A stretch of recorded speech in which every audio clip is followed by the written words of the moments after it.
कड़वी बहू एक पारिवारिक कहानी। सरला जी बहुत ही इज्जतदार और सरल स्वभाव की औरत थी। उनके बहू बेटे शहर में जाकर बस चुके थे, लेकिन उस गांव को छोड़ने का उनका मन नहीं होता था। इसीलिए वह गांव में अकेली रहती थी। पति की मृत्यु के बाद सबने उन्हें बहुत समझाया कि वह बहू बेटे के साथ शहर चलकर रहे, लेकिन उन्होंने किसी की एक न मानी। गांव में इतने साल रहने के बाद अजीब सा रिश्ता जो बन गया था उस गांव से। वह हर रोज़ मंदिर जाती थी, रोज़ाना की तरह। एक दिन मंदिर से लौटते समय उनका संतुलन बिगड़ गया, जिसकी वजह से वह गिर पड़ी। गांव वालों ने उन्हें उठाया, पानी पिलाया और समझाया कि अब इस उम्र में अकेले रहना ठीक नहीं है। सरला जी के 3 बेटे थे और तीनों ही शहर में बसे हुए थे। उस रात सरला जी पूरी रात करवटें बदलती रही। अब उन्हें भी गांव वालों की बात समझ आ गई थी। उन्होंने परिस्थिति को स्वीकारते हुए यह फैसला लिया कि वह शहर चली जाएगी और अपने बेटे बहू के साथ रहेगी। उन्होंने बच्चों को फ़ोन करने का मन बना ही लिया। सरला जी की बड़ी बहू बहुत आज्ञाकारी थी, मझली बहू मस्त मौला और तीसरी बहू स्वभाव से बहुत कड़वी थी। सरला जी धार्मिक प्रवृत्ति की थी। कभी भी कोई तीज त्योहार आता तो पहले ही तीनों बहुओं को बता देती थी। बड़ी बहू और मझली बहू तो बड़ी खुशी खुशी व्रत करती थी, लेकिन छोटी बहू कभी भी उनकी बात नहीं मानती थी। वो कहती कि आप मुझसे ज़बरदस्ती व्रत रखवा कर सारे त्योहार का मज़ा किरकिरा कर देती हो।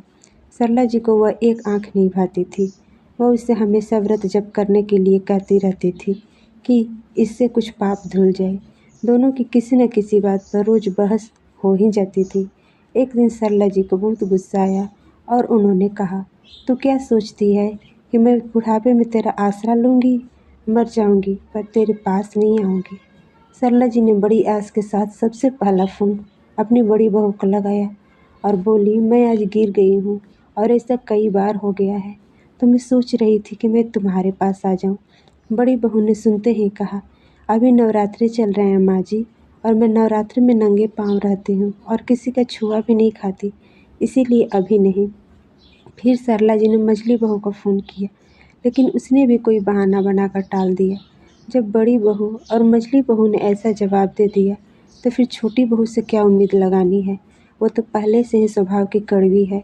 ऐसा सोचकर सरला जी अपने आने वाले कठिन समय की कल्पना कर ही रही थी कि अचानक से फ़ोन की घंटी बजी। फ़ोन उठाते ही सरला जी समझ गई कि कड़वी है।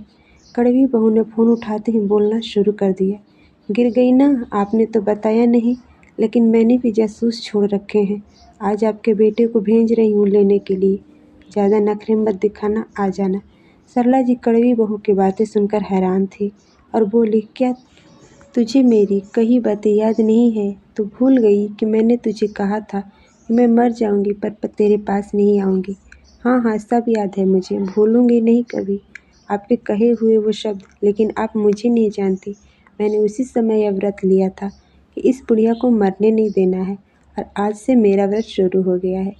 सरला जी सोचने लगी कि जिन्हें मैं अच्छी बहू समझती थी, उन्हें तो मेरी परवाह ही नहीं है, और जिसे मैं कड़वी समझती थी, उसे मेरी कितनी फ़िक्र है।